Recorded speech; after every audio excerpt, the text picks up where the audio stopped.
I don't hunt deer, I hunt money. You own one of the biggest, if not the biggest, law firm in the country. We've seen your face on the billboards from Morgan to Morgan. And if you just want to say Morgan, that'd be great too. My big vision was this. What if Google was a law firm?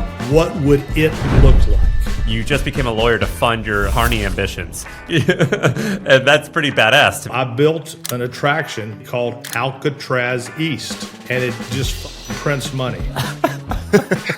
I've got apartment complexes. I've got shopping centers. That prints money too. He's basically like half Walt Disney, half Shark. Where my competition gets beat by me is 95% of them are shit. I'm not hunting cockroaches. I'm hunting big game. I got goosebumps, Shaan. I love that answer. That was incredible.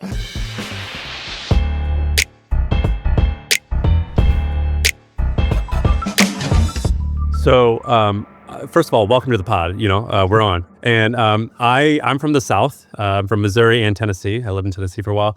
And I've been trying to convey to Shaan this idea that I call capital men.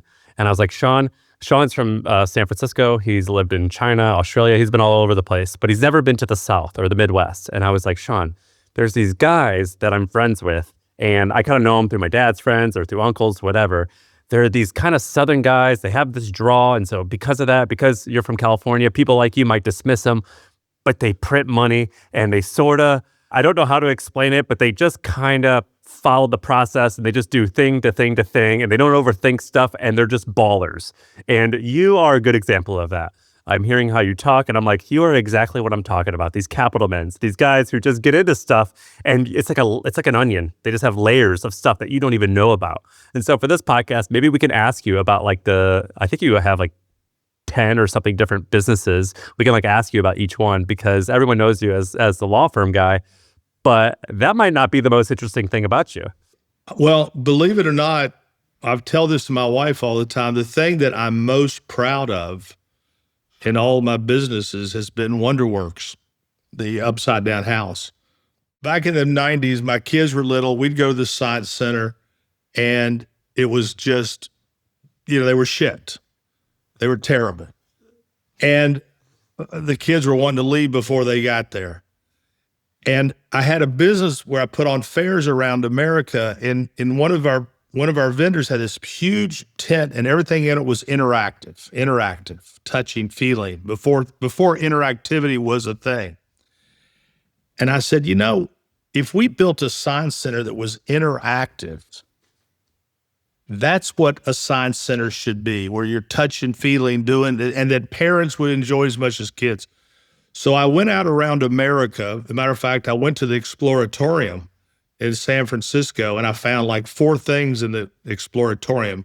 I found in the Exploratorium in San Francisco, I found a bubble room where you make these bubbles, and I'm like, okay, that's something. I found another thing called recollections. And so I went around the country looking for interactive things from science centers. But I felt like the building had to be great. And this guy comes up to me who had been with Ripley's, and he had a rendering of a building turned upside down. He goes, this is what you should do. You should turn it upside down. And I'm like, well, how do you do that? And he starts to tell me. I go, well, hell, if I could do that, I would do that. And so I built the first one in Orlando. It's called Wonderworks. If you Google Wonderworks. It's this right here. There it is. And this is amazing. I've never seen this. Is this near Disney World? One of mine is the one in Orlando is very close to Disney World and very close to Universal. So is the inside of the building upside down? When you go in, when you walk in and you're standing on the ceiling. Yeah. So you walk through the trusses and now you're standing on the ceiling. And the storyline is that once upon a time in the Bermuda Triangle, the greatest scientists in the world were working on the greatest experiments in the world to better mankind. They were trying to build their own hurricane. It got out of control. The place was located in Bermuda Triangle, lifts it out of the air, spins it, and it crashes down in Orlando, Pigeon Forge, Branson, Missouri. And so then you go in And now you're on, so you look up and, there's the stairs, and now how are you going to visit it? So you go through an inversion tunnel where we turn you upside down so that when you exit the inversion tunnel, you will be defying gravity and walking upside down. And then you go from gallery to gallery to gallery to gallery. And that prints money too. Those things, I have zero debt, and I'll do like 33 million in EBITDA this year. Oh, that's amazing. You dropped into kind of a bit of gold that you just kind of stepped over, which was before that you had a national fair. Well, we put on fairs around America. We didn't own the rides. We were the operator. In other words, Brevard County Fair, Pennsylvania State Fair, Long Island Fair, Nassau County Fair, where we just set it up, we'd promote it, and then the ride people would come in, and we were just, it didn't make a lot of money, but, back in those days, listen, I remember the first time me and a guy took a piece of land and flipped it and made 60 grand.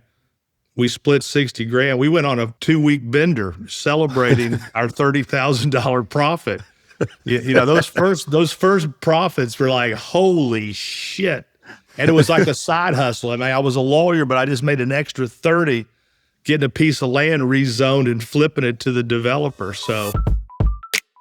All right, so John has tons of side hustles, upside down buildings, crime museums, chocolate factories. He's a machine. But here's the thing. Every single one started with him spotting an opportunity others missed. My old company, The Hustle, built a database with hundreds of ideas like this. Some are weird like John's, some are dead simple. If you liked what you just heard, go check out the Side Hustle Ideas database. Scan the QR code or click the link in the description. Now let's get back to the show. San Francisco inspired me. I went there once with my wife. We wanted to go see Alcatraz. We go to Alcatraz. Alcatraz we get there thinking we're going to walk right in. They go, there's no tickets available. I said, we'll be here a couple more days. When can we go? There's no tickets. It's sold out for the next 2 weeks. I'm like, the f***? And so the way you always solve that problem is you pull out 2 $100 bills to the ticket taker and you say, are you sure you don't have 2 extra tickets back there? This is not for the tickets. This is for you. So I got to go through Alcatraz. And when I went through it, I thought I had this epiphany. You have these epiphanies. And my epiphany is America is fascinated with crime and punishment like nothing else. TV shows, movies, books, Netflix, all of it. And I was in the attraction business anyway. I said, what about an attraction dedicated to the history of crime and punishment? And so I built an attraction that's in Pigeon Forge, Tennessee, called Alcatraz East. And I built it. It looks like a 1800 prison, and it's the history of crime and punishment, and it just prints money. How big is that business? It makes $5 million a year net. In profit, it's just cash And how flow. much did it cost to build it initially? It's an interesting thing because, I got a speech called Failure Can Be Your Friend. And what happened is I first built it in Washington, D.C. because I thought, the history, I called it the National Museum of Crime and Punishment. And it didn't do very well. And the reason it didn't do very well, in my opinion, there's a lot of free stuff in D.C. to begin with. But more importantly, they wouldn't let me do anything with the facade. So I was just in a building, across from the National Portrait Gallery. I was doing okay. I was limping along, but paying rent and paying just a little bit. But the landlord came in and said, you're not doing the numbers per the lease, and we're going to call the lease on you. I'm like, but I'm paying my rent. Why would you do this? They go, we're doing it. So I moved everything and built the structure in Pigeon Forge. I moved a lot of the stuff. So some of the stuff I bet the whole thing, from what I had to build and what I took, I think the whole thing probably cost $13 million, $14 million. But like at the end of the attraction, I have four things that are you just can't believe it when you get there. One, Ted Bundy's VW. Two, Bonnie and Clyde's death car from the movie. Three, OJ's Bronco. And four, John Dillinger's sedan. And I just bought John Bonet's bicycle and the Murdoch's golf cart. And let me tell you, America's fascination with crime is such that people are in this thing for 3.5, 4 hours. And it's an easy business to run because it's static. There's not a lot of interactive. I'm looking at your website right now. I've been here, I believe. I'm a huge crime fan. And so when you were waiting to name what you were going to name, I was like, you're forgetting OJ's car. This is awesome. And you made a big bet because after you do the thing in DC, I think the normal entrepreneur sort of starts to doubt the concept, doubt the viability. It didn't go well right away, and yet you doubled down in the face of that. Is it just blind faith, conviction, or are you just a stubborn guy? It was not that I'm stubborn. It's like, you hear everybody give these speeches about failure is your friend. Failure can be the best thing that ever happens to you. But yet when we lose, we never go near it again. We say that, it sounds good in a speech. But what happened is I had some investors from Wonderworks invested in this deal. So I had investors. I sent out, my wife kept saying, this is great. It's great. You just got to build it in a place where there's more people. And so I sent a letter to all my investors saying, look, I'm going to move it from here to there and you'll be part of it. And everything was, and not one person took me up on it. Not one person. They all said, we're taking our loss. And then my wife, I said, what do you think? She goes, let's do it ourselves.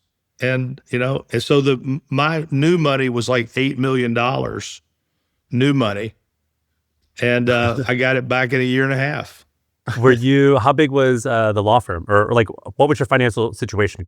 My financial situation was not bad, but, my financial situation the older I get, the better it got, because I was one of these guys that always was pushing my profits into new things. And it was good, but I did have $8 million. That's amazing. So what's crazy about your story is you're this guy, you own one of the biggest, if not the biggest law firm in the country, right? We've seen your face on the billboards from Morgan & Morgan. Before that, you've done all these other things. So you were talking about Wonderworks, maybe your favorite business that you're most proud of, which was a amusement business. And maybe some of the inspiration from that came from you working at Disney when you were younger. Yep. And so I guess, where does the story start for you? Does it start when you're like a little kid? Does it start at Disney? Where does the entrepreneurial bug start? I think the story started for me probably the same way the story started for you too, except you're too young for this to happen. There are people that are born with a entrepreneurial seed, it just happens. Now, for my generation, you can spot those people because they were paper boys or paper girls. And a paper route was a MFer because the paper route, you're 10, 11 years old, but it's every single day. It's rain, sleet, snow. If you miss one, you got to go back. You got to collect your money. And I'll bet you two guys, if you went back to your 10 or 11 years old, I don't know if there were paper routes when you all were younger, but you were probably doing something, hustling money. You two were probably coding or, selling stuff on eBay, whatever. And at my school, I always sold candy. I used to wear army pants with all the pockets, and I'd have watermelon sticks and bubble gum and not chocolate because that melted. And I would sell candy at school and make like $10 a day. By the way, John, you know the evidence for what you're saying? What? Buffett had a paper route plus, sold magazines, gum, and Coke. Jeff Bezos had a paper route. Sam Walton from Walmart had a paper route. Walt Disney, Peter Drucker. There's like an insane roster of people that did exactly what you're saying. Oprah had a paper route. That's badass.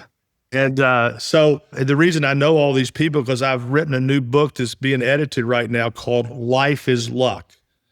And the thesis of my book is we wake up, we're born, but we're born lucky. We're born in America, first of all.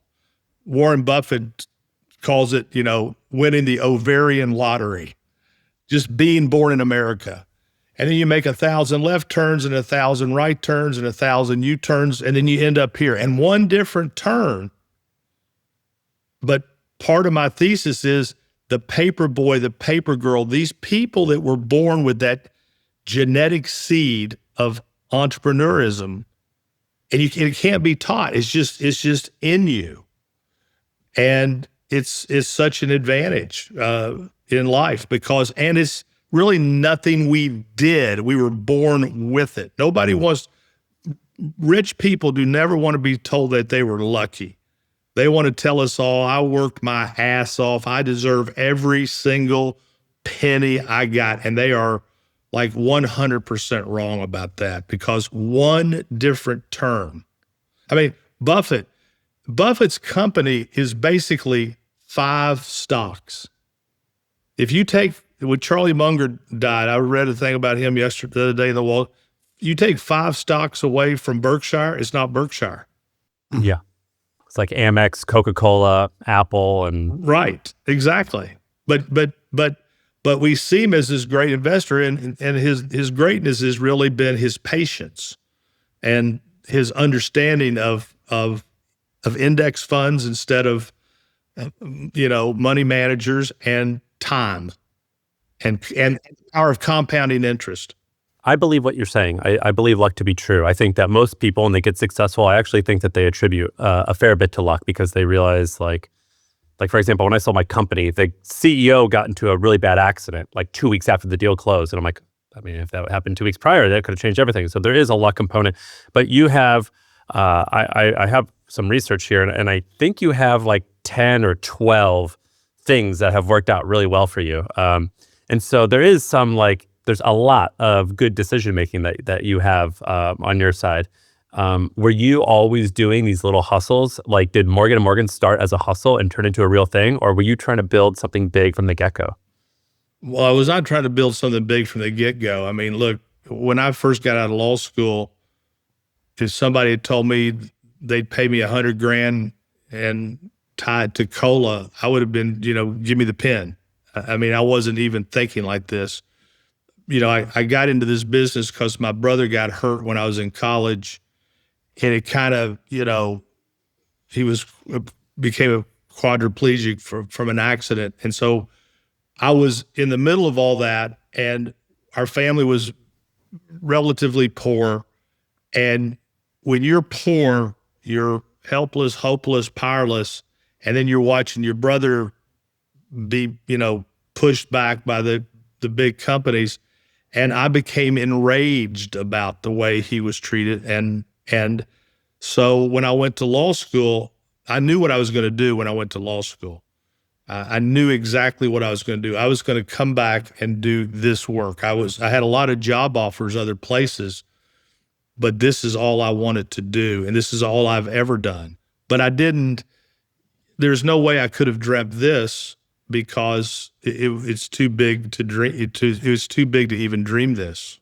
Well, it's interesting because I would say personal injury lawyers, I think, have a pretty bad perception in the public. I think it's, ambulance chasers is seen as sort of a sleazy thing. I think I think that's fair as like mass perception. But when you think about what you were actually saying and what you did, right? Like, your brother has this tragic accident on the job, becomes a quadriplegic. You didn't, and insurance companies and large corporations, they're not trying to pay out, fair compensation or huge settlements to folks that needed it. And you're in a way, like, you're basically helping somebody who needs the most help, who tends to have the least power or resources to fight against those who have a lot of power resources. In many ways, that's a very noble thing, but it has the opposite perception. Is that how you see it, or what's going on? Yeah, it's like this. When I got out of law school, almost when I got out, you weren't even allowed to advertise, and personal injury lawyers were, like you said, ambulance chasers. That was what they were called. Everybody wants to look down on somebody. So lawyers who had a bad reputation themselves anyway, kill all the lawyers. All of a sudden, they found somebody to look down on, and that was the personal injury lawyer, the ambulance chaser. I'm not an ambulance chaser. And then all of a sudden, you have the advertising lawyers, which is another group to look down on. The personal injury lawyers. Well, I don't advertise. I'm above that. I'm down, And so what happened was, when I got out of law school, I would have been the last person you would have ever. I was straight and narrow. I was the president of everything at the university. I had all these job offers, but I didn't take them because I did have a desire to do what I'm doing. When I got out, I started going around to people who did advertise, who were kind of shady, and they gave me their business. And I took their bad cases, I took their tough cases, but I got inside the belly of the beast and I saw the future. And, a lot of times you get to see the future. Bill Gates and Paul Allen, they saw the future. But if they were born today, that future wouldn't be there for them. That was their luck when they were born, because if they were born today, Microsoft is already something else. And so I saw it, and I sat down with my wife and I said, look, this goes against everything I ever thought I'd be, but this train is leaving the station. And that train being advertising for your services? Yes, advertising for my services to get cases. Because when I was doing it, when I started out, other lawyers would refer you business and you were paying them a 50% referral fee. So if your fee was $100, you had to give your referring lawyer $50. Well, that hurts margins. And all of a sudden you're seeing a different way. Now, it was still iffy when I did it because it hadn't become mainstream at all. So, but it was something, I was so embarrassed about it. I didn't even do the commercials myself. I had a friend who was very handsome, and I said, Vance, I want you to be my face, and he did it. And then the bar came in and said, well, you can't have spokespeople, you got to do it yourself. So I had to take my fat face and go on TV. There I was. Look, I don't know, man. You look pretty good to me. Yeah, you look sharp. But I didn't like the way I looked. So were people not advertising because they were literally just too proud for it? Or was it a gray area legally of if you could or couldn't? It wasn't gray legally, but it was taboo. It was just not done. People who could, wouldn't, because they didn't want to be shunned at the country club. People that didn't have the money to do it. How I got to do it was I went to the bank and borrowed $100,000 and went down, did the commercials. When I think back later, and by the way, my credit was so good that this TV station would only run my ads if I paid in advance, because that's how good that my credit was. So you're saying the order of operations was you graduate as a lawyer, you know what you want to do as a practice. You saw that there were some kind of lawyers at the bottom of the social barrel there that were advertising. You didn't advertise yourself. At first, you just went and took their cases. Like they would catch the fish, you would cook the fish. You would go and actually do the case. And you said, you said you were in the belly of the beast, and you saw, oh, this is the future. These guys are getting a lot of cases. This is how lawyers are going to get business. And you decided to do it. What was it that let you kind of like go against that kind of the country club mindset? I heard this quote from Larry Ellison. He said one time they were saying how successful he was. And he goes, yeah, I had all of the necessary disadvantages you would need to be successful. Like kind of like I had this chip on my shoulder. No, I wasn't the best student. No, I wasn't the best at this. No, I had everything I needed to be successful. That's what I needed. What was it that you needed to kind of break out from the way that other lawyers are doing things? Well, I've always been, aggressive, and I'm a networker, but I didn't want to do it this way but paying that 50%, how I looked at it was this: they were throwing me their trash. I felt like I was up in a dumpster eating a half-eaten Whopper that had been thrown up in the dumpster. But guess what? It tasted okay. I was living. But I would rather have just had a fresh Whopper right through the drive-through window instead of having to climb into the dumpster. And that was my decision. Do I just keep, because I knew it was going to happen. And I knew first to market was always an advantage. And if I could get in there early enough, and become Kleenex instead of, tissue, I had a better chance. And my wife was a securities lawyer. She's very smart. I'm not. I'm the part of the 50% of the law school class that enabled there to be a top 50%. And without me, there's no them. My wife was in the top 2%. The foundation. We call it the foundation. Yes. And so the thing that happened to Tim, it was one of these things where, we're very close and he's in this terrible situation and Disney is really treating him terrible. And the more that we'd fight, the more they would just crush him. And when you're watching somebody you love that much get manhandled that way, there's a rage that came inside of me. And so I always knew what I was going to do. I mean, I was offered a job. This guy, Mark Hulsey, wanted me to come to his firm. And I told him, I said, this is what I want to do. And he helped me get my first job out of law school. And so the good thing about what I've done, and the good thing for people that are listening to this is when you wake up and work is not work, you're a lot better at it. So I woke up every day going, I'm going to take care of the Tims of the world. So it was never work for me. And I wanted to go and get my pound of flesh from these people who had bullied us when we were helpless, hopeless, and powerless. And so as time's gone on, to me, it's been very noble what we do, because the people we represent didn't do anything wrong, but they had things taken from them. They had their health taken. They had their ability to walk taken. They had loss of income. They had things taken. And what we do is we give them back as much as we can, or compensate them as much as we can for what was taken from them. And so, I like the business. I liked Robin Hood when I was a kid. I always liked the Robin Hood story, and so the people I'm going against, look, the tobacco industry, I've had many, many trials against them. What do they do for a living? They are in the business of premeditated murder. They know what they're doing. They're going to kill us. They're going to kill a bunch of us this year, and they know it.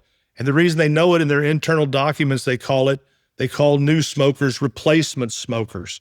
They laced the cigarettes with additives to hook us. They gave it to the kids. They gave it to the service people.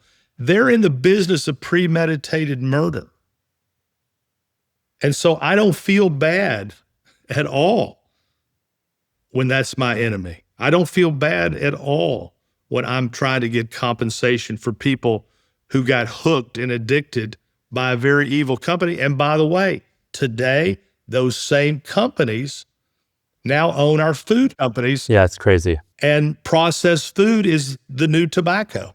In terms of, so in a little bit, we want to ask about all your businesses because you've had so much stuff. But just to add, to give us some context into the timeline, when you start advertising, do you remember like the next 10 years of business? Like how big did your business grow?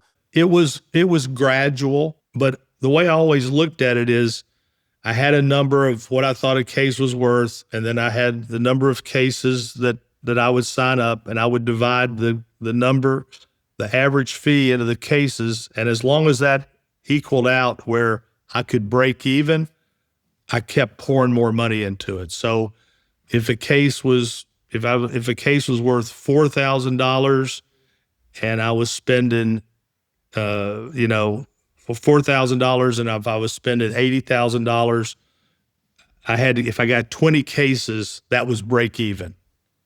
And if I got double that, then that was profit. So that's kind of how I did it in a very simplistic way. And I felt like as long as I'm breaking even, I'm building the brand. And building the brand was very important too. When you say building the brand, like What's the John Morgan school of brand? If you were going to school us in how you think about brand, what do you think about? First of all, I want it to be something that's memorable. So when I first did it, when I first got into it, there weren't even computers. I didn't have a computer. I didn't have a URL.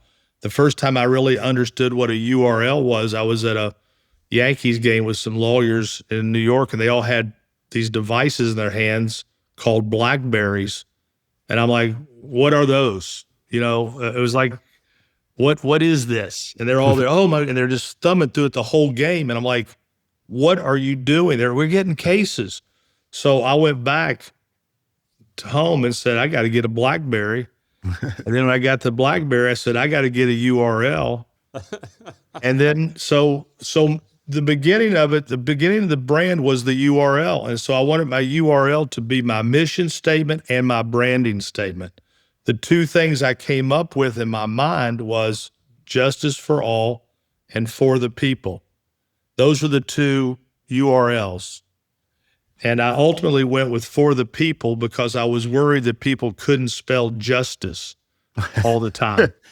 But I knew that we could all spell for the people.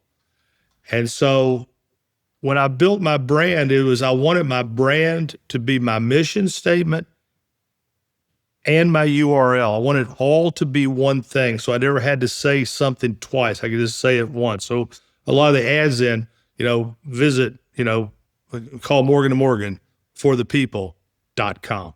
So I can say it all just like that. And so, but building the brand was very, very important. Who did you take inspiration from on building a iconic, memorable brand? Who did you think was doing it well?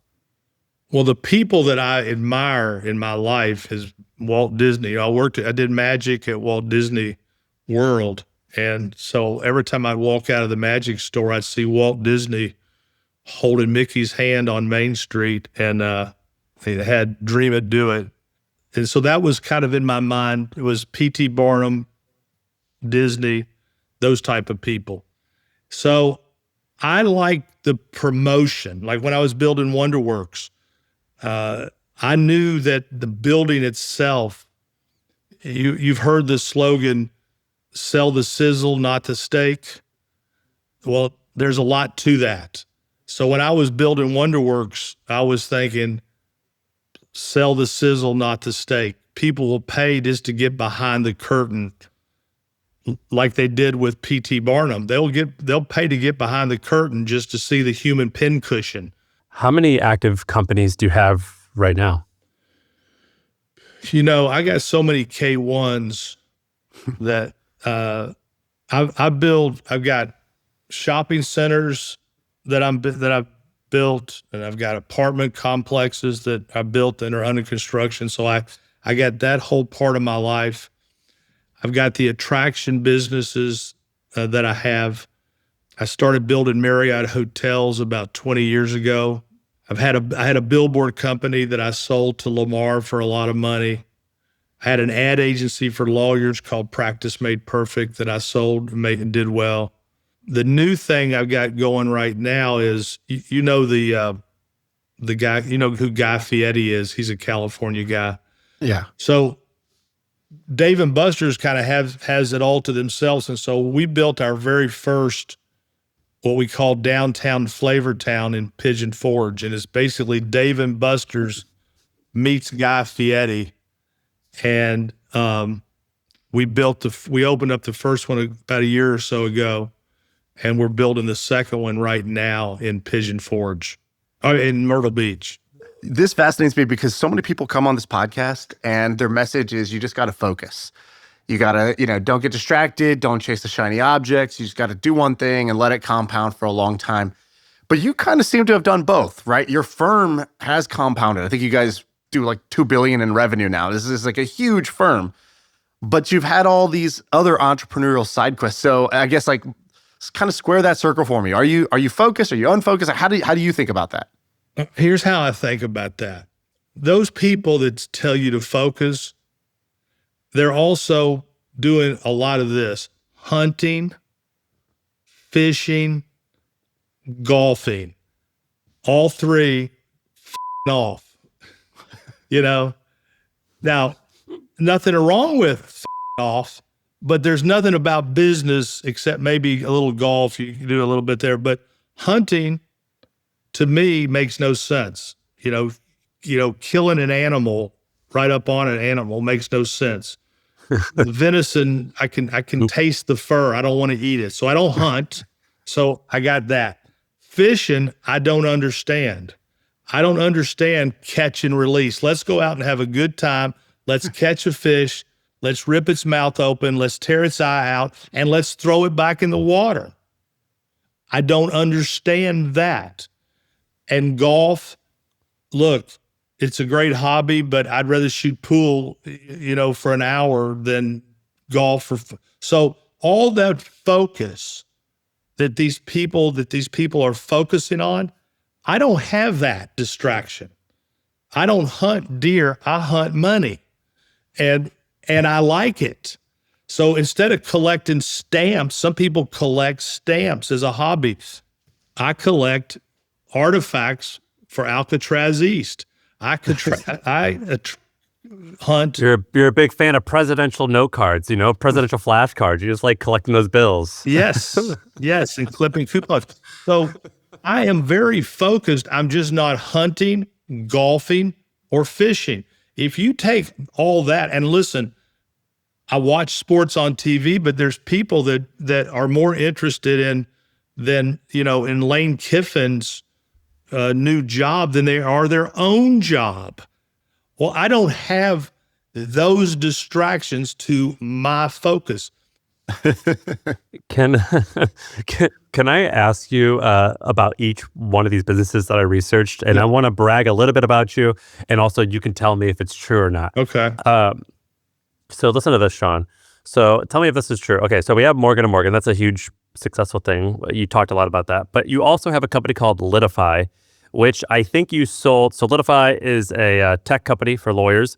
And I believe you sold around 60% of the company. You still own 40% at a $600 million valuation. Is that true? That's right. Do you have a method where like you do the vision and you hire a CEO early on? Like what makes the system work? For that, a guy joined me who was, this guy was one of the smartest guys, a young guy, and he could do anything. And it was like, I could just tell him, I called it magic carpets. I would say, can you do this? Yeah, I can do this. Can you do that? Can you do this? Can you do that? Yes. When I first brought him in, my vision, and I've written a book called I've written two books, one called You Can't Teach Hungry, one called You Can't Teach Vision. My big vision for the law was this. What if Google was a law firm?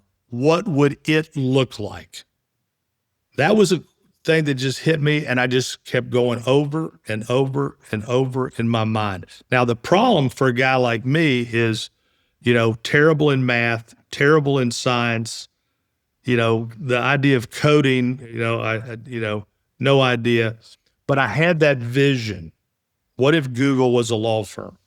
And then I decided that I was going to build what I called the Google law firm. But I didn't have so I'd been close with Obama's team, and I was talking to the Obama people, the guys who ran the Cave in Chicago, got him Teddy Goff, and there was another guy named Elon Kriegel, and I'm talking to all of them about the Google law firm, and when I would talk to them, they're just blank face, like, what do you mean the Google law firm? So I found this guy, and he got it. And the first thing I said to him was, everything we're going to do, we're going to ask what Google would do. And here's what Google would do if it was a law firm. Google would be everywhere for everybody. And Google wouldn't want some cases, they'd want all the cases. And if they didn't handle their cases in-house, they would refer them out. They would partner with a firm like Uber. So I was inspired by Google and Uber. So I wanted to build the Google law firm. I'd keep a lot of cases, but I'd refer a whole bunch more out. Well, so I say to the guy, he says, what do you want the most? I said, I want transparency and automation. Now, we had a software called Client Profiles, and was pretty good. But he kept saying, it's not enough, it's not enough, it's not enough. We have to build our own software. And that's the last thing I wanted to do because it's just too big. And I'm like, that's not what we do. But he finally convinced me we got to build it. And I had gained such trust in him. I was like, well, let's go ahead. And so we built Litify for us internally. And we put it on Salesforce. We layered it on Salesforce. Nobody had ever done that before. So all of a sudden we got all these engineers. We got this, we got a staff of thousands of engineers. Salesforce was interested in us because they hadn't been in the legal space before. And we can change things we can do whatever we want. So we started Litify. And part of the deal, if you want to be like, so I refer a bunch of cases out to lawyers across America. But like with the Bloomies, if people want to get my referrals, they got to be on Litify because that's how we talk to each other. So a case comes in that I'm going to refer out to Des Moines. The case comes in. I got a partner who's on Litify. I refer the case to him. He's got, 12 hours to accept it or decline it. If he declines it, it comes back. It goes to a second person, comes back, goes to a third person, and then it's so it started as something internal for us, but then it became, so good that everybody wanted it. So we started selling it. How much did you invest in it, and what was the time to exit? Well, other people invested in it with us. Fortress put some money in. I was on a bank board. I was on the bank board called Esquire Bank, which is a bank for lawyers, trades on NASDAQ. I sat on the board. Tiger Capital put in some money. I would say from beginning to exit 6-7 years. And That's look, incredible. I didn't really want to exit, but it was time because, like you said, the focus, I needed to focus on the Google law firm. I already had this, and I still have a lot of input with the Besmer, and I sold it to somebody who I thought would be good. I sold it to Besmer, and they're very good at this. And so, about 6 or 7 years. Okay, that's amazing. By the way, it seems like there's a flywheel between these businesses. So you said we built kind of for ourselves, and then you used your position and leverage in the market where, hey, if I'm referring you to a case, you got to be using our platform for this to work well to get more customers. The second business I think Sam's going to bring up is like this ad agency you created. The ad agency here's how the ad agency was. I called it Practice Made Perfect. So what my idea is I was going to go out across America and say, if you want to do what I'm doing, I'll write your ads, I'll place your ads, and when big cases happen, when mass torts happen, you can put them in and then refer them to me. So I built this company called Practice Made Perfect, had all these lawyers across America. I was charging 15%, so I made money.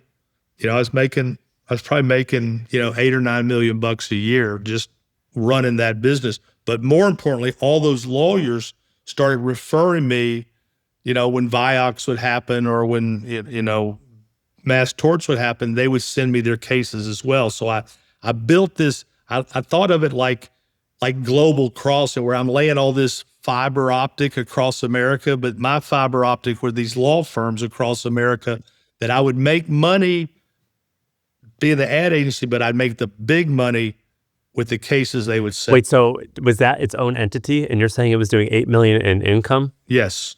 That's incredible. Where's it at now? I sold it because here's why I had to sell it. As I started to expand across America with all these lawyers, they were all good friends of mine by the end, but they were like, I had a guy up in Indiana and he's like, John, you're infringing on my territory. I'm like, how? Because my deal with my clients was this: you don't have to sign a contract with me. You can fire me anytime you want, and I'll never compete with you. And it was just a handshake. Well, they were like calling saying, well, John, I saw one of your billboards. I'm like, well, where did you see it? And he's like, well, I was driving to Louisville. I go, were you in Kentucky or Indiana? Well, I was in Kentucky, but I was driving. I was like, hey man, you're in Indianapolis. I'm in Louisville. So I was infringing on my clients. Right. And it just became untenable. I was at a crossroad, and I either had to not grow the Google law firm or keep this other business. So I sold Practice Made Perfect. I don't know what's going to happen to it. I'm very worried about it because when they bought it from me, the person that came in to run it, they called the person they put in there the resident entrepreneur or something like that. They had some name for the guy who's going to run them. Like, just give me the money and go do what you want. How much did you sell it for? Like 18. Okay, so that's 18 million. All right, now listen to this, Shaan. Is this true? So do you still own this? And tell me the story about it. You had a trade show called Mass Torts Made Perfect, and it's a twice a year trade show for lawyers. So you basically owned like the networking of law firms. Is that right? It's called Mass Torts Made Perfect, and we put 2 times a year, people would come to learn about the latest mass torts. It was a play on my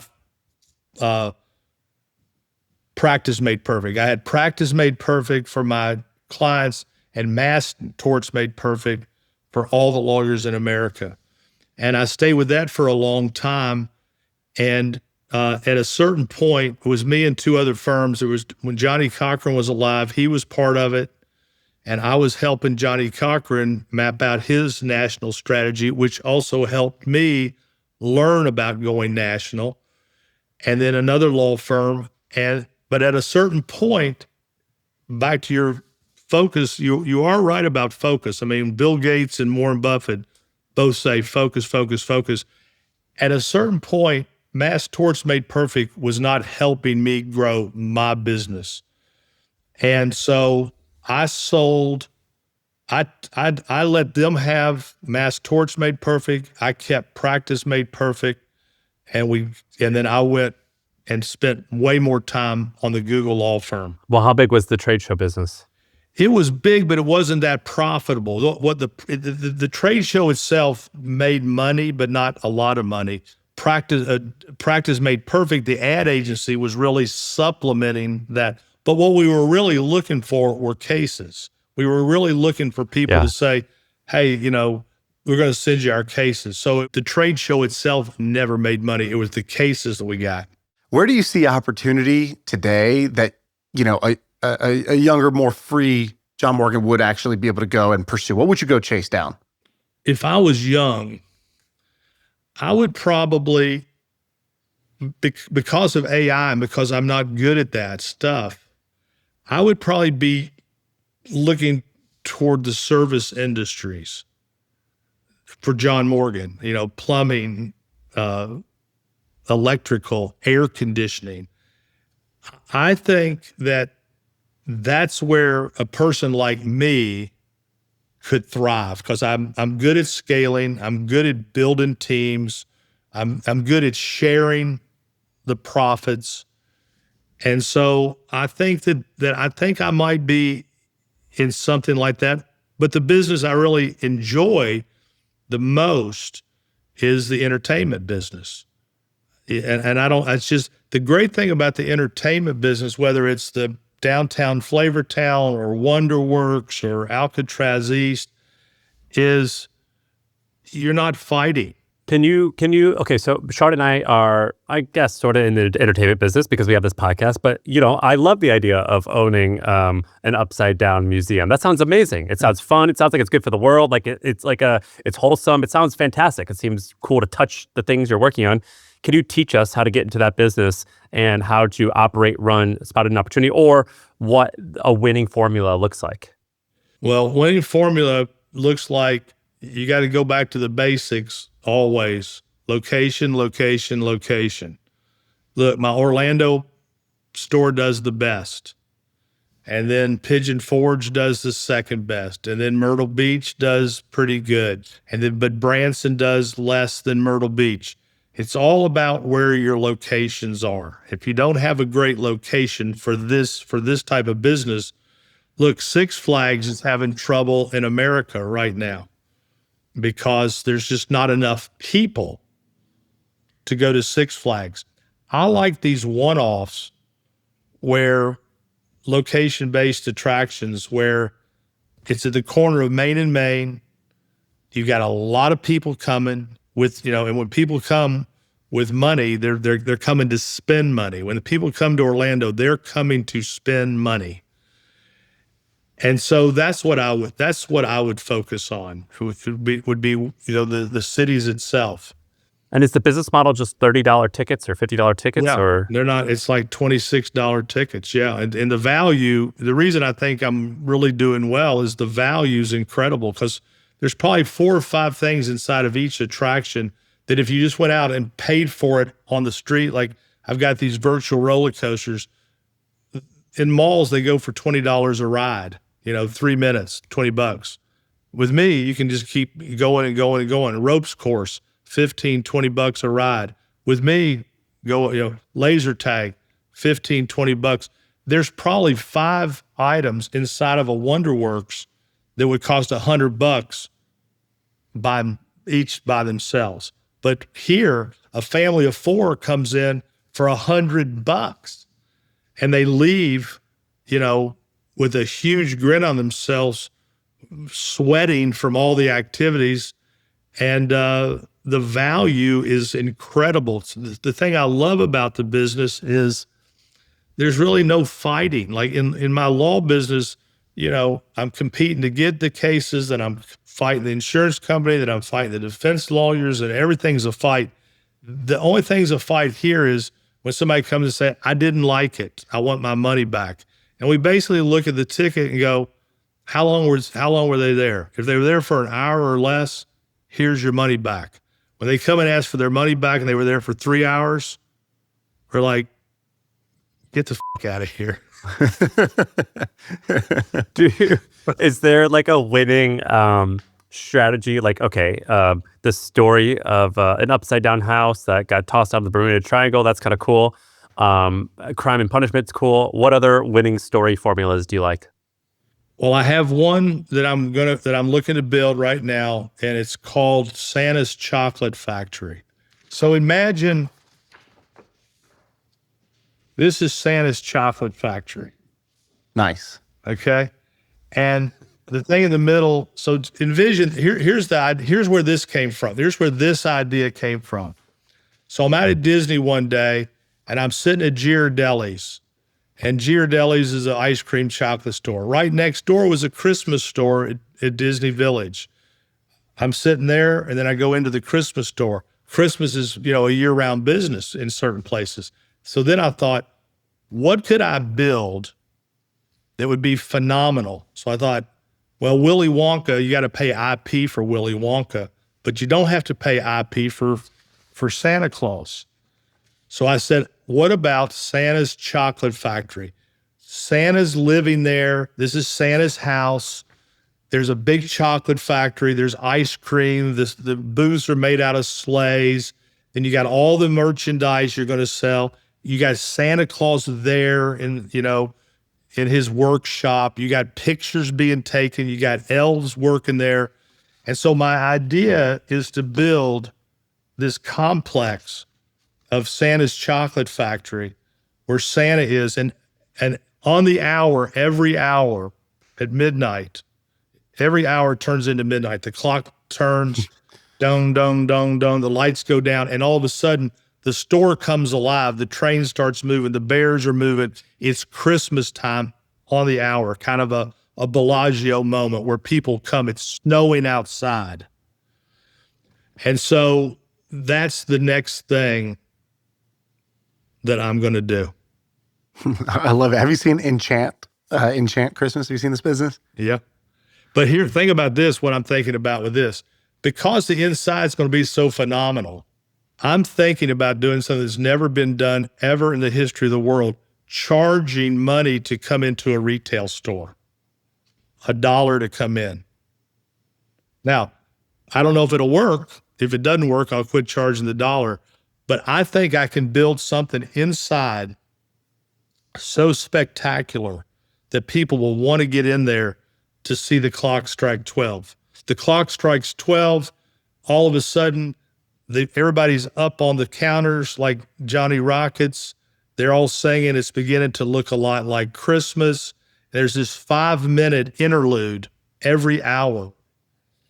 And I think people will pay to come in and see it. So that's my next thing that I'm working on right now. Sam, isn't it crazy that he's basically like half Walt Disney, Yes. Shark. half lawyer shark, Better Call Saul meets Jeff Bezos. It's like one of the wildest combinations. It's pretty amazing. You've been in it's kind of funny. There's like a joke here of like, you just became a lawyer to fund your carny ambitions. And that's pretty badass, to be honest, because, being a lawyer is cool and I'm totally on board with helping the little guy, but there's something special about, particularly in a world of AI, this is a common theme that Shaan and I have talked about. In a world of AI and more digital, it's pretty cool to be out of the house and screen-free experiences. And so I actually find your attraction business almost probably more interesting than your huge law firm. That's what I told you. I'm my wife doesn't understand it when I tell her I'm more proud of my attraction business than the law business, just because it's so unlikely. And what do you think? And so that business is 30. What do you think do you own the whole thing? Almost. I had some limited partners. Over time, I've bought a lot of them out, but yeah. So what's that worth? 8x, $250 million. Yeah. What are you doing with malls? Are you doing something interesting with malls? So what I'm doing with malls is this: everybody's tearing malls down because malls are no good. So up in Myrtle Beach, I'm gonna build this. I'm building this new downtown Flavortown with Guy Fieri. So there was a mall that was just on its last legs. There's an out parcel that has a Bass Pro that kicks ass. So that's golden. But the mall, what I really wanted out of the mall was I wanted the J.C. Penney's location. It's the location's fantastic. The mall's just no good. I wanted the J.C. Penney's location to build downtown Flavortown. But then I got stuck with the mall. But I bought the mall. I bought it all for an incredibly low price. So now the question's going to be, do you level the mall or what do you do? What I've decided to do is to do something that's never really been done like this. For your viewers, now you guys you'll know the answer to this. Are you all familiar with the concept of first principle thinking? Okay. Yeah, Elon has popularized this term. And Aristotle taught Elon the term.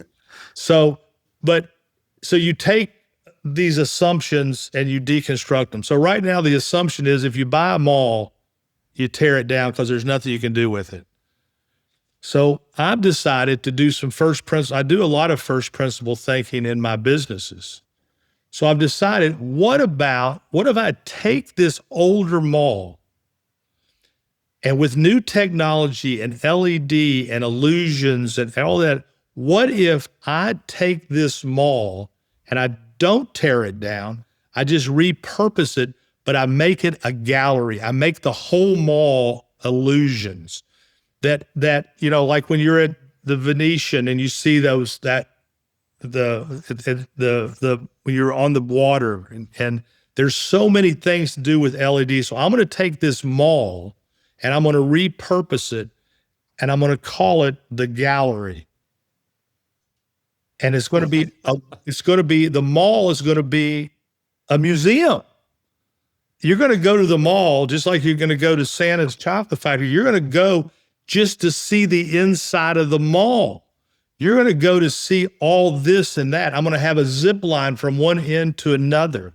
I'll have my ropes courses in the middle. I've got so many cool things. So when you go to this mall, most malls are now just tore down. That's what you do. I'm going to take Elon's first principle thinking, and I'm not going to turn the mall down. I'm going to make the mall the attraction. You're fascinating. And your wife, your children, and some of your close coworkers, what would they say it's like working with you? Well, I think they would say that I have strong feelings. If I feel like something is, I don't want to say my way or the highway, because I do a lot with consensus. But once I form my consensus, than I execute. I mean, I'll spend a lot of time going around the horn, but once I figure out what it's going to be, I execute. I would say, procrastination may be what they would say. I might put off a little bit, but I don't see it that way because I feel like I'm like, even on this mall, I'm still thinking of what I'm going to put in it. I mean, over the weekend, I was looking at these buildings where they have painted illusions on these different buildings. And so you pull up to a building and it looks like it's it looks like it's something, but it's not. It's an illusion. So like this weekend, I was looking at all these different things. So it's not really procrastination in my mind. It's Thinking, planning. Yeah. So When it seems like you probably meet a lot or talk to a lot of entrepreneurs. If I said to you, man, so many entrepreneurs just don't get it. What is it that they don't get that you get? Well, first of all, I have a game that I play when I drive down roads. I'll see a new business coming in, and the game is this: is it going to make it or not? So I'll see an old Burger King being turned into some health food store, and you look over and you go, is that going to make it or not? And it's usually if they're repurposing an old Burger King, they're probably not going to make it. What I think they make the mistake, they want to do it so badly that they try to put a round peg in a square, it just doesn't work. They want to do it so badly that they forget location, location, location, location.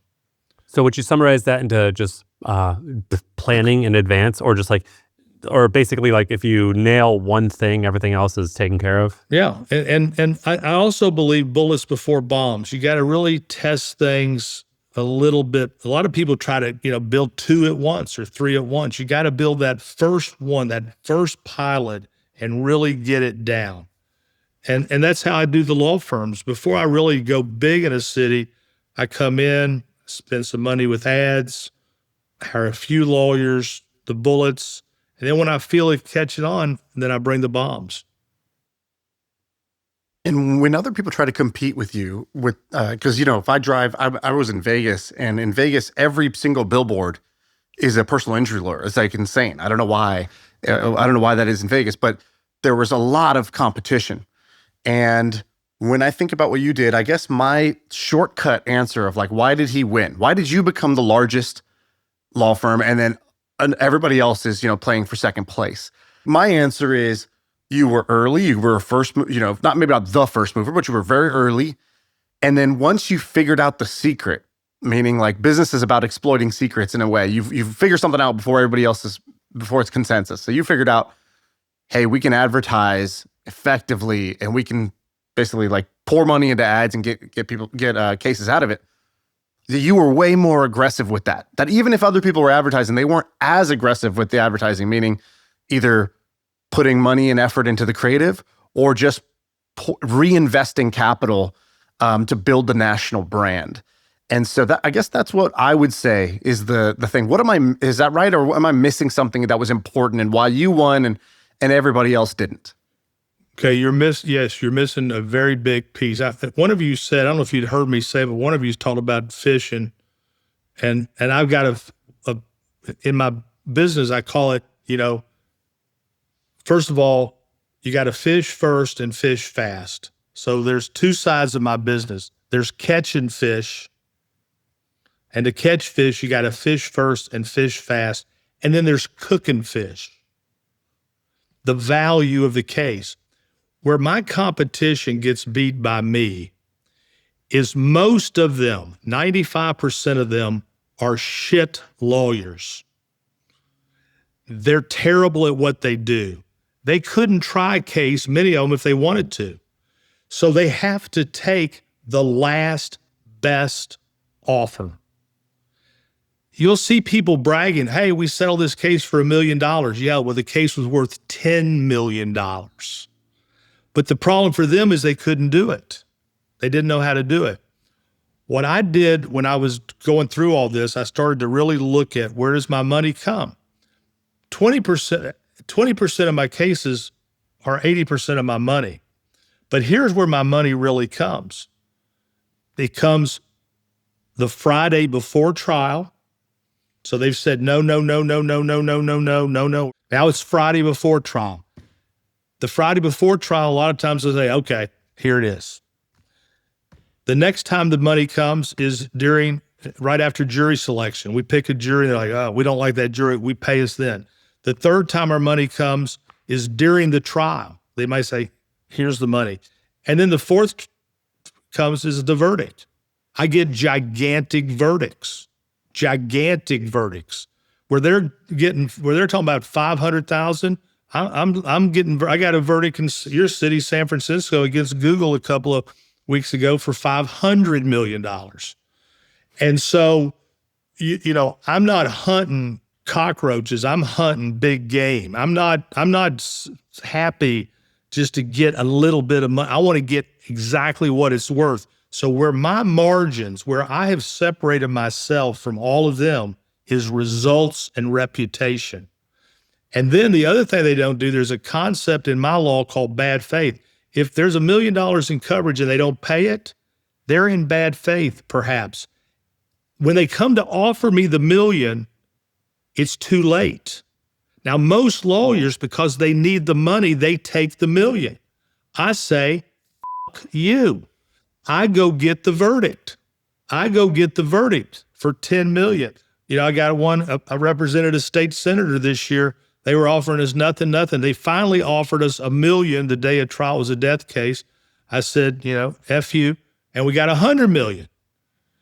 And so where the disconnect is, they're not real lawyers. So what have I done? I've got a stable of racehorses that get big verdicts. I got people who, that's all they do. They just go around the country. They go from here to here to here to here to here to here. They don't even live in the cities. They just parachute in. And I call it the Walter Payton rule. When Walter Payton played for the Bears, he got the ball 50 times a game.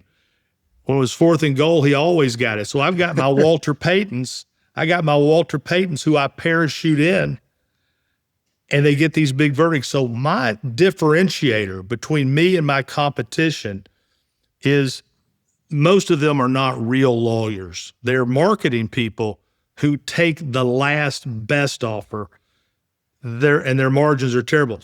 Now, on the cases I refer out, the Google law firm, my margins on those cases, my margins in my business is about 30, 35%, but my margins on my referrals is 85, 90%.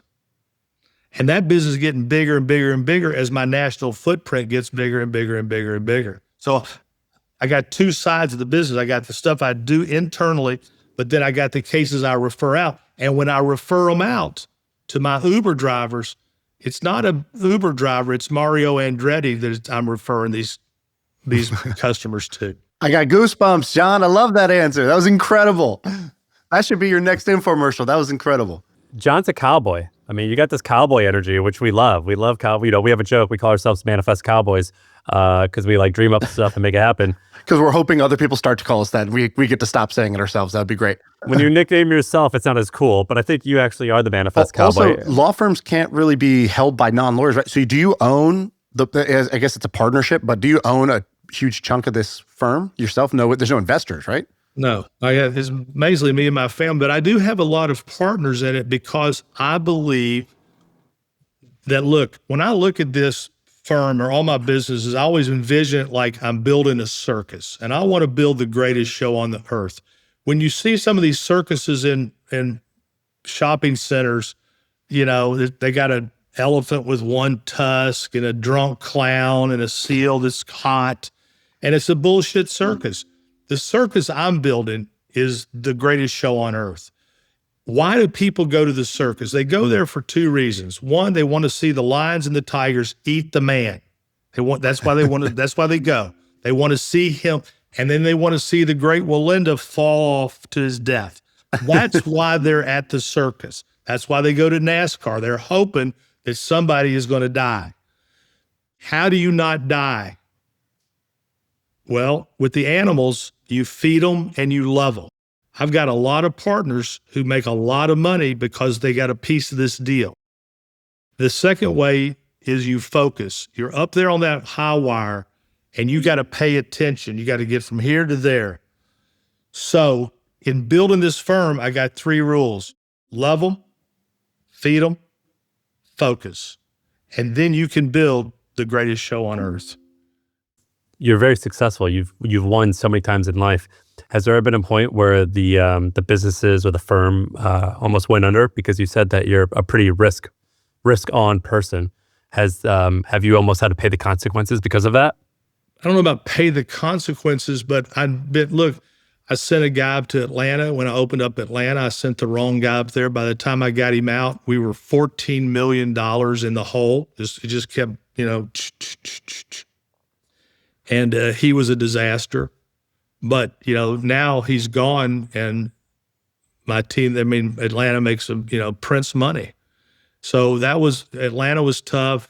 I've had a couple of cities that didn't do as well as I hoped, like Memphis. So yeah, I've had some things not do well. I built a small amusement park called Magical Midway that I ended up selling, lost $1 million. But that doesn't bother me because nobody bats 1,000. If you bat 300, you're in the Hall of Fame. All you got to do is get on base 1 out of 3 times and you're in the Hall of Fame. Like we talked about earlier, Warren Buffett has 5 big stocks. You take those stocks away, he's not Warren Buffett anymore. And he's the first person who tells you that. That's why I love him so much. That's why I have so much Berkshire Hathaway stock. He's my guy. You've been doing a lot of media. I saw you on this Jubilee thing, and I had known of who you were before that, and I was like, what the hell? Why would you want to do that? You came off pretty good. You've done a really good job of judoing like a bunch of these gotcha moments. So that's been pretty cool. What are you going to do? Are you going to try to run for office one day? What's going on? Why do you care about being out there? Fish. I want fish. I want to catch fish. And, I do these things called John in 60s, but look, I have had some success running for office. Look, I don't know about that, but in Florida, when my brother, the brother I told you about that got hurt, he needed marijuana desperately to help his situation. I ran a constitutional amendment twice in Florida to legalize medical marijuana. I spent tens of millions of dollars to pass it. And then later, when you make money, I believe that we have an obligation, a civic obligation, a moral obligation to give back. One of the things that I believe that where the country is headed in the wrong direction, and you're starting to hear about it, is affordability. It's all because people aren't paid enough money. That's the affordability problem. The minimum wage in America is $8 an hour. So what I did with my own money here in Florida is I ran a constitutional amendment to raise the minimum wage to $15 an hour. And everybody told me, again, you're nobody, that's never going to happen. Well, it did happen. And so I raised the minimum wage in Florida from $8 to $15 an hour. So because of those constitutional amendments, I became almost like a politician in this state. And everybody's like, we want him to run for governor. We want you to run for governor. When I would go to the White House, they would take me to the side and show me polling about my poll numbers. So you think about it, but then you got to think about the job itself. I would have trouble with the job itself. I live in Maui, 5 months out of the year, which I love. I love it out there. And I'm 69, so I don't know. But really what I'm doing is, in this day and time, is just being out there. And if somebody sees me and they are favorably disposed by the Jubilee, or I was just on this thing this weekend that printed called the Business Insider. Yeah, that was a good interview. I saw that. So I just did that. So my thought is, it's kind of back to that, why bother? Some people are going to see this and some people are not going to like me, but some people are. And look, you can become president if 51% of the people like you. You can get rich as hell if 51% of the people use you. So I look at these things as new age marketing, where people get to see me. With my ads, I look like I'm, working at a funeral home, with what I'm selling. So by doing these things, they're like, that guy actually has a personality. He's not a grave digger. But we want to make sure there's enough people watching before I'm going to do it. So like and subscribe, leave a comment. We got to get John some people. Well, this has been awesome, man. I appreciate you coming on. Shout out your new book. It's being edited right now. It's called Life is Luck, The Paperboy. You're the best. That's it. That's the pod.